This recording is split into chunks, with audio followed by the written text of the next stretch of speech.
Find your seats.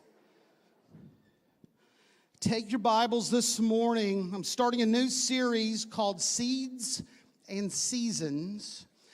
And we're going to be reading out of Ecclesiastes chapter 3. We're going to be spending a little time there over the next few weeks. So if you want to kind of read through that, we're going to talk about, over the next few weeks, about times, seasons, places that we walk through, how we respond to those. You can't change them. They're coming. You just got to understand, a few things about each one. And, I believe God can help us. So just want to mention that. Ecclesiastes chapter 3 and verse 1, the very beginning of the verse just sets out with great clarity about times and seasons in our lives. So it says, there's a time for everything and a season for every activity.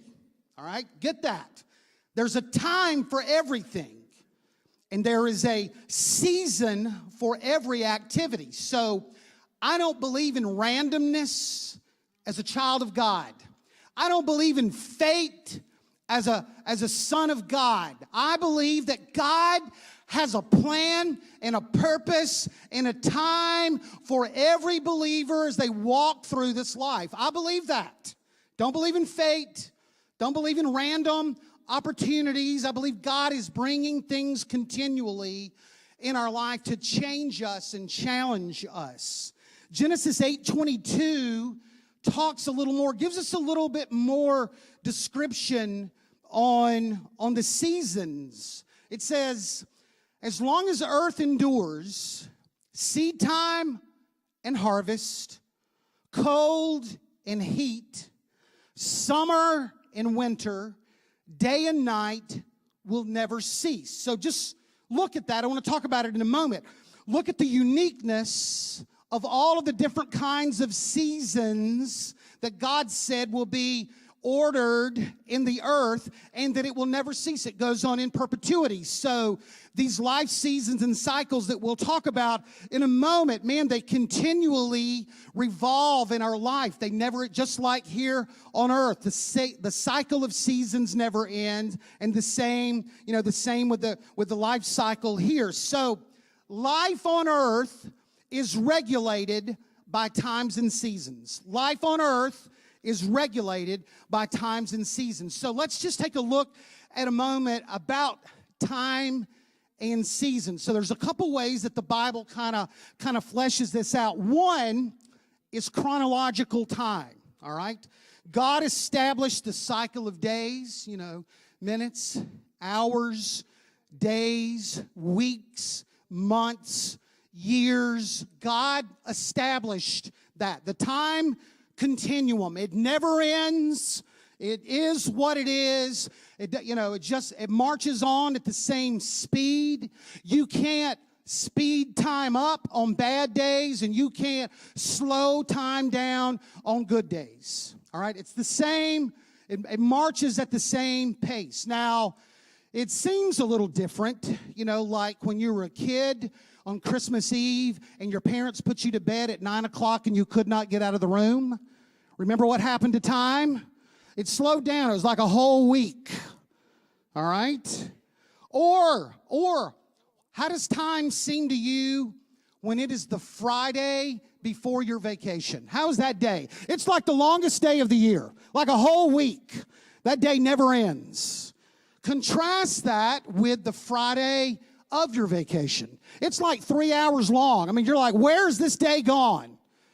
But in actuality, it is the time continuum. It is chronological time. It never changes. It never speeds up. It never slows down. And let me just say to every person here, God has given us on this earth an appointed time. We have certain number of days. The psalmist David said, teach me to number my days, or be accountable with the days that you've given me. So there's only so many so many days that we have in this time continuum to do something great for the glory of God. So one is chronological time. The other is seasonal time. It's seasonal time. So if you're a gardener, or if you watch it on TV like I do, there are certain season, in gardening, there are seasons that certain things take place. There are advantages to doing certain things in certain seasons and disadvantages for doing things in the wrong season. So there is the right moment. So there's chronological time, but then also there's seasonal time, which it is a time to do something specific. We're not just watching the clock anymore. Now is a time for action or intentional, or intentional waiting. So I was trying to think, how can I illustrate this to my congregation? What would they understand? So I came up with this idea. So everybody knows this restaurant right here, right? All right. Open at 7 a.m., it closes about midnight. It's open, pretty much, maybe except for Christmas, 364 days a year. It's just open, okay? So that's the time continuum. It's open all the time. But when you see this, there you go. It is time to slam on your brakes on Monroe Street and wheel in, go through the drive-thru, pick a dozen up for your family and a dozen for my family. That's the time to do that. So there's chronological time, and then there are times that you move. There's time for action in that. We see that in the passage from Galatians, even with life of Jesus. It said when the fullness of time had come, God sent his son. So there was the time continuum marching on, but there was a time that God said, okay, there's something that I want to do. There's something now. The fullness of time has come. Now he sent his son in the earth. And man, when you really look at, how all of that unfolded, man, it was the perfect time in the calendar of God for Jesus to be revealed. So there's the time continuum, but also there's seasonal time in which it is time to act and time to move. So in seasons, in gardening, each season is characterized by differences in temperature, humidity, rain, and other natural occurrences. That is really, to us, kind of what dictates the seasons, all right? Temperature, humidity, rain, other natural occurrences. And as the atmosphere changes, you and I don't control that, but as the temperature and rain and humidity and all of that changes, it moves us into another season, and we have no control over that. All right? We have no control over that. So that just kind of works itself in every season. In biblical seasons, though, biblical seasons of our lives, and I'll talk about this more this morning, are characterized generally by differences in opportunities, growth, advancement, and planning. All right? Now listen to me. If we are perceptive of the God seasons in our life and understand the uniqueness of each season, then our decisions can be more fruitful when we move at the right time, or less fruitful if we don't. If we perceive the God seasons and the uniqueness of every season. So we're not just regulated by time, but we can learn from times and seasons as well. So as I walk through this message this morning, I'm going to make several applications. I'm going to talk to you about the season of your walk with God, or maybe your ministry involvement, or wanting to launch a ministry, or maybe you're feeling and sensing a calling of God, on your life, or relationships. There are seasons and cycles in relationships, with vocation and education and business and investment. These cycles, they kind of work themselves through in every part of our life. So, all right, so let's talk about spring. Let's go right here and let's talk about spring for a moment. Spring in gardening, spring is about planting. For those of you that do gardens, how many of you have a garden? Okay, all right. I'm gonna give you my address when we get done here. Okay. When it's spring is about planting. Spring is about planting.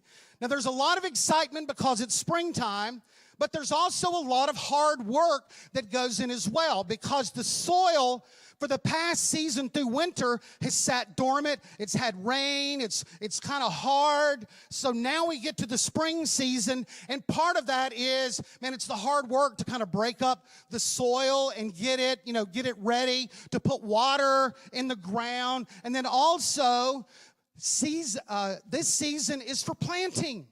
It's for the seed. Now, we're not planting seeds to get seeds. We're not planting for the fun of it. We are planting believing that what I do in spring, there'll be a harvest that will come later. So springtime is to plant. Springtime is to plant. Now listen, you have to be sure that it's spring to be a planting season. Some people think they're always in spring. Not necessarily. You have to perceive the spring season in your life, because if you plant in any other season, the seed will die and it will not give fruit. So you have to be perceptive and know when it is spring season in your life. Now, you know that if you garden or know anything like that, in the biblical part, spring is about planting. It is about risk. It is about faith. It is about vision. It's about timing. It's about investment. It's about launching. Spring is the time of new things. Spring is the time of new beginnings. Spring is the moment where all the plans and dreams of your heart that have been in your head and that you've put on paper, spring is now the time to act. You got to move when it's spring. Can't wait forever. Charles Lindbergh, 1929. They were offering $25,000 to anybody who could fly overseas, without stopping. And Charles Lindbergh, he said, you know what? I'm going to do it. Now, 6 people had already tried. Some of them fell into the Atlantic. They didn't make it. But Charles Lindbergh said, you know what, I'm going to do it. They said, well, your navigation on this plane is not good. You know what? No, but I just think it's the right time. I've been waiting forever. I think I can do this. Well, your communications aren't any good. You know what? I think I can navigate. I think I can do this. You won't have enough fuel. I got a plan. I got an idea. So in May 10th, 1929, Charles Lindbergh climbed up into the Spirit of St. Louis with 5 ham sandwiches, 1 quart of water, and a bucket. I'll let you figure the bucket part of that out, all right? And he took off. He took off.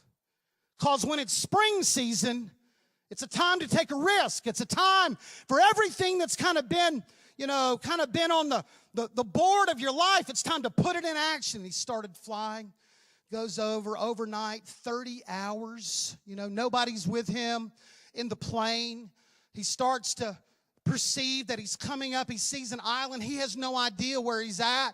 He doesn't know which way to go. Fuel is now, a little, becoming a concern. He sees a boat, down in the water. So he flies at 100 feet right at that boat, and he keeps circling the boat going, which way is Ireland? Which way is Ireland? The man in the boat was so scared he would not come out. He didn't move. So he keeps on going, because sometimes when you plant, not everything goes right when you start, but he didn't give up. He didn't give up, and before long, man, he sees the Eiffel Tower on the horizon. He thinks that he's going to be, that nobody's going to know that he's there. But when he lands, there was 25,000 people there to applaud him. He made history. And folks, he cashed a $25,000 check. All right? Because spring is the time to plant and risk and take your vision and put it with a little faith and have the right timing. But what happens, sometimes we have these dreams and plans, and it gets spring season, and we get a little fearful and we procrastinate. Ecclesiastes talks about this. It says, whoever watches the wind will not plant. Whoever looks at the clouds will not reap. So it says to us, and it says to the farmer, that there may be days, man, that you are ready to get the seed in the ground, and it's time to move, but you don't do it. You look, and it's a little windy, and it's a little cloudy. But I want to tell you something. If you never put seed in the ground, you'll never get a harvest in latter seasons. So sometimes when it's windy, we put seed in the ground. Sometimes when it's a little rainy, we put seed in the ground, believing that if I can get the seed in the ground, there's a harvest coming around the corner. So I want to tell you something this morning.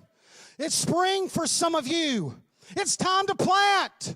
It's time to move. Can I tell you this morning, don't die with seed in your hand. Plant. Don't die with a dream in your heart. Plant. Don't die with regret that you missed your season. It can be summer season for you folks. It's time to plant. It's time to move.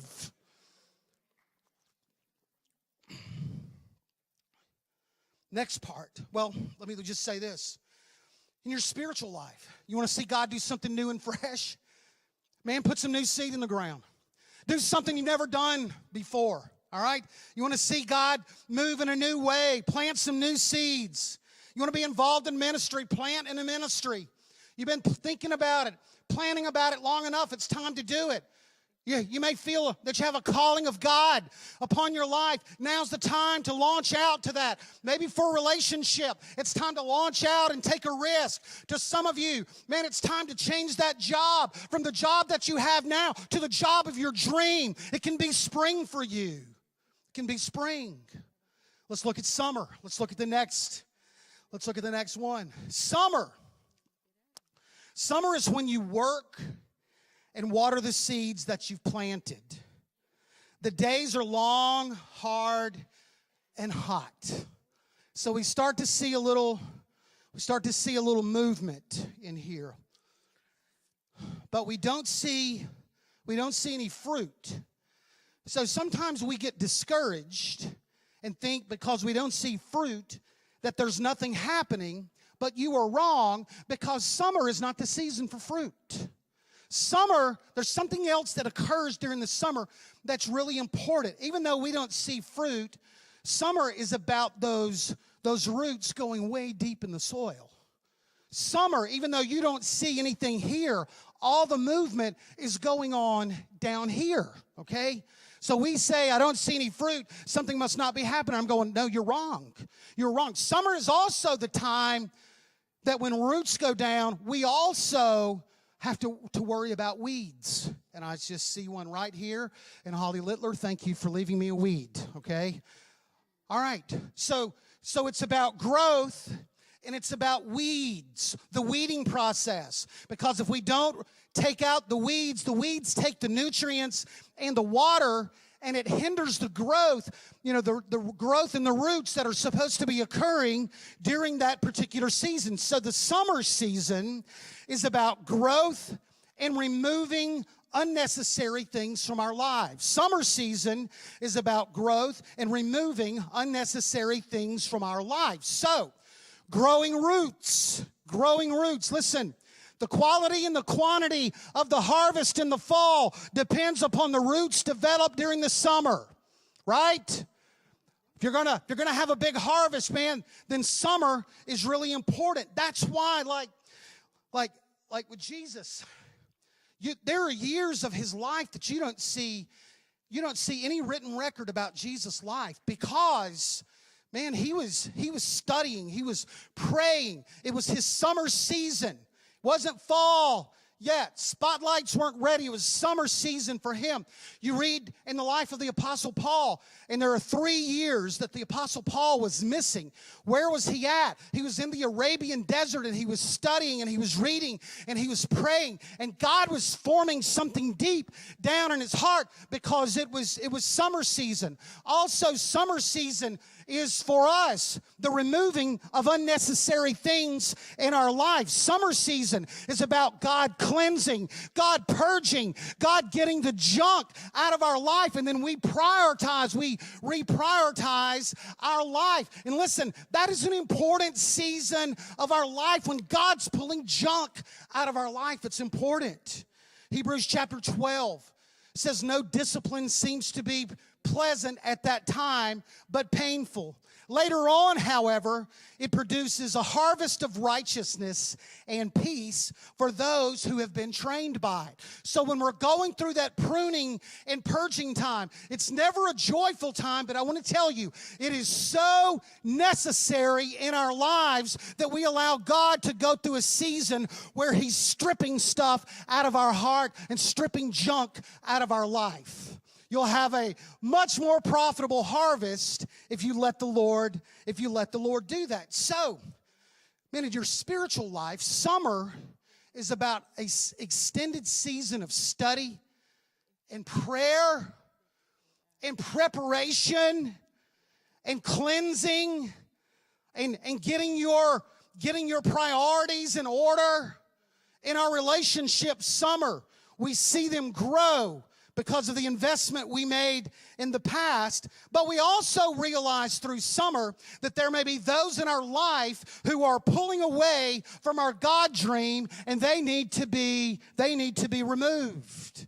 There's a summer season for vocation and education where things are growing deep and we're not seeing everything that we want to see, but it's not fall yet. It's not fall yet. So, summer is a very important season that we allow to work in our life, because the next one is fall.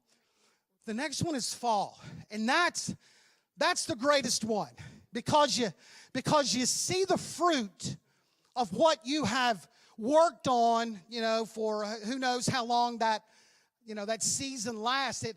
Fall is the acknowledgement of the seed, and the planting, and now you're seeing some life come. Now, in the Bible, and we can pattern how we deal with fall out of how they did in the Old Testament, because they had the Feast of Pentecost or the Feast of Harvest. So when it was harvest, it was time to work first.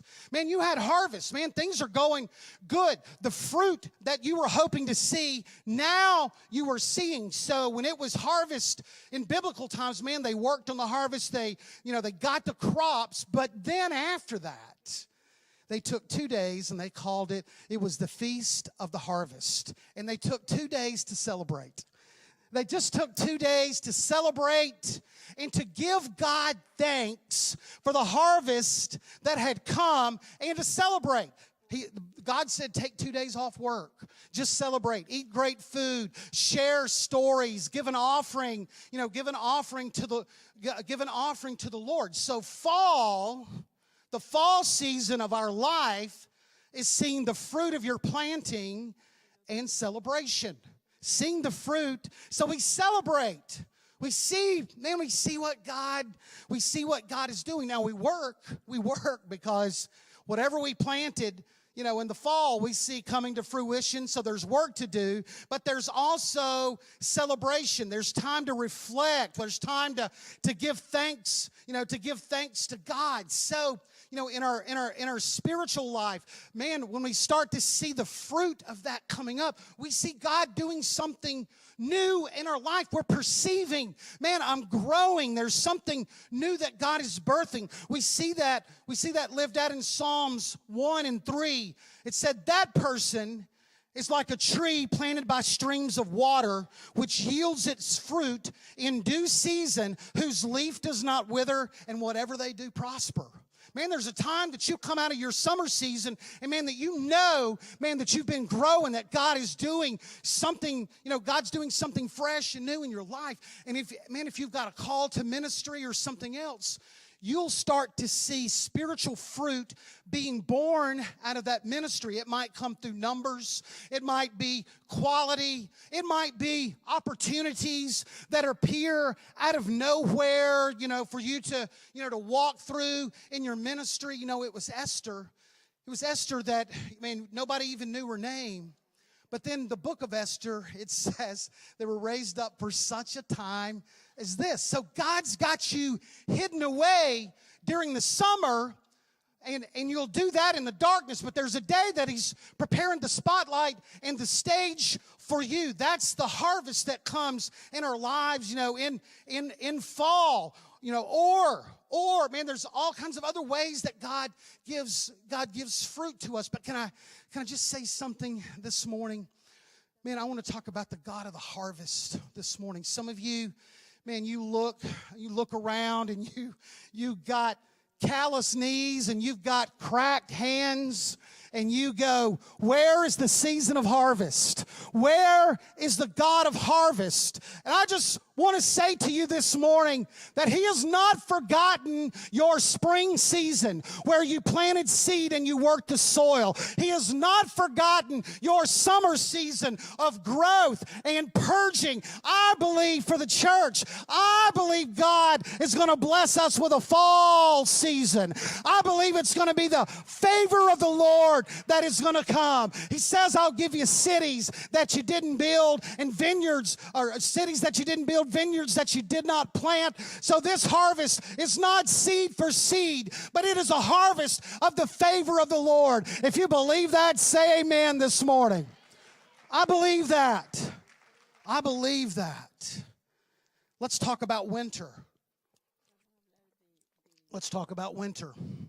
I've come through the fall. It's got the fruit. And then there's winter. Some very important things that happen in winter that we need to acknowledge. Number one, things die in the winter. You can try to keep things alive, but for every cycle, there's a death. There's a death in it. Winter is about things dying. Winter is about rest. The ground rests. The earth in winter, it takes a deep breath. The winter is when the soil nourishes itself to prepare itself for spring. So there's some important things that happen in winter that we need to realize. So winter is about rest. It's about rest, prayer, evaluation, dreaming, and then just allowing some things to die. We don't want anything to die that once bore fruit, but it's not the life cycle. It's not the life cycle of God. Sometimes things that were productive and life-giving in our life, sometimes that season ends. And we spend a lot of time trying to bring fruit out of a season of winter, and we're always frustrated because you always think it's fall, but it's not. God's moved you to winter, and whatever that cycle was, winter, part of what happens in winter is that things die. Things die. Also, rest, prayer, evaluation, dreaming. So we're taking a break. We're taking a break. We're praying.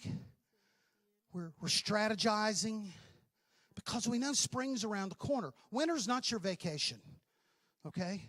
Winter's the time that we just take a little break and we recalibrate and we dream because we know that spring is coming around the corner again. So we allow things to die. We evaluate our life, maybe relationships. Some of them we let them die. Not if you're married, okay? Let me just say that. That is not what I'm talking about. We let things die. We let them go. We've tried. It just didn't work. We let it die. Or, man, it's borne fruit, and now that life cycle is over. Elijah sat by the brook that no longer ran anymore, and he moved. There's a time that a brook dries up, all right? So there's the winter season that dies, but there's also a part where we pray and we evaluate and we dream because we know that spring is coming. All right. So I was 27. I'd been in youth ministry for a while. I love students because once you love a student, you always love a student. I don't care how old you are. I haven't worked with students full-time in a long time, but I love all of our kids that are here. But I was just sensing at 27, I was just sensing that it was time for a shift. It was time for me to pastor. I wasn't married. Becky wasn't in my life, at that point. But I just felt like I was in the latter season of my youth ministry. Now, that wasn't a time to give up and not do a good job. You work hard, but you realize the shift of season because atmospheres change. Sometimes you got to realize you're in a new season. So, man, I just couldn't get any traction anywhere. Nobody would look at this single guy. Nobody. I'd never pastored before. Man, I couldn't get not one open door. My youth ministry was larger than some of the churches that I was calling. I just couldn't get it. Could not get a return phone call, and I was just kind of discouraged. And I'm just laying in bed one night. I'm just tossing and turning. Man, I'm just, I just had all these thoughts in my mind. It was about 2 o'clock in the morning, and I got up. I just shot out of bed. I got up, and I went to the computer. And I started writing down the roadmap of the church. When I pastor a church, this is what I want it to look like. This is what I want to do in missions. This is what I want to do with student ministry and college ministry. Here's what I want my services to be like. Here's outreach. I don't want to just have service on Sunday, but I want to reach my community and my world. And I just started, and stuff just started flowing out of my heart. And I'm sitting at the computer typing as fast as I can. For almost 2 hours, I'm laying out the roadmap of what the church that I would look like, one day that I would pastor, what it would look like. And I saved that document. Man, and a couple of days later, I'd go back, and there'd be some other things in my life, and I would add that to it. And then when that season came, that it shifted. I told you, there are times, that you're in kind of a winter season, and things shift, and it's time to launch. And people, were giving me a call, and I was having the opportunity to talk to people about that next opportunity. You know what? When it was time for the interview, I didn't stumble and stammer around through that trying to figure out what I was doing, because I had this word down in my heart. There was something that God had been doing through my winter season. And man, when I spoke to them and they asked me, what would you do here, here, here? I didn't have to go through notes. Man, it was just flooding out of my heart. Fortunately, there was a church in Kentucky that was more desperate than any other church in the Assemblies of God. And they heard the rantings of this young guy. But you know what? I knew. And then once I became the pastor, I had this roadmap that God had already given me. Because winter season is not vacation. You take a little break. You let some things die that aren't bearing fruit. You let them go, which is sometimes painful. But winter season is where we rest and we dream and we plan and we reevaluate the previous seasons. And we're getting ready because we know that spring is around the corner. And man, when it comes, I'm not going to miss my opportunity there. So we got to realize the importance of winter. So let me give you a couple of things really quick, and then we'll get the worship team. So what can we learn from seasons? Life seasons are not necessarily months.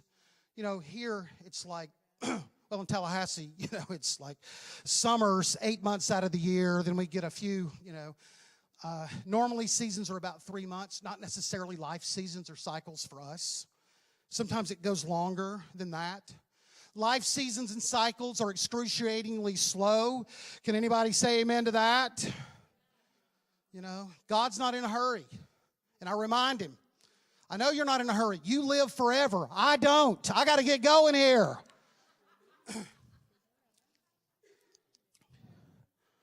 Don't rush through your season. Don't rush through your season.